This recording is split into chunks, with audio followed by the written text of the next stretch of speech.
Hello sir, కొంచెం పక్క జరగండి.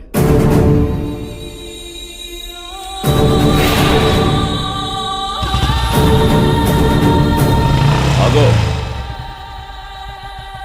అన్న మీదున్న ప్రేమతో ఆ క్షణంలో ఏదో ఎమోషన్లో కొట్టేసి వెళ్ళిపోయావు.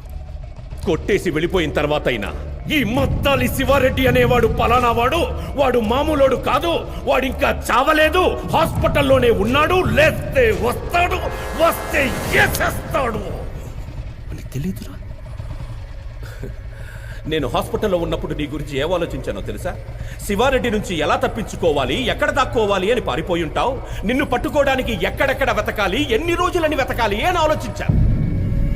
కానీ నువ్వేంట్రా, అసలు ఈ మద్దాలి శివారెడ్డి అనే వాడే నీ లైఫ్లో లేనట్టు, వాడితో అసలు నీకేమీ జరగనట్టు హ్యాపీగా బైక్ వేసుకొని హైదరాబాద్ మొత్తం ఇంత నార్మల్గా ఇంత కూల్గా ఎలా తిరుగుతున్నావురా నువ్వు?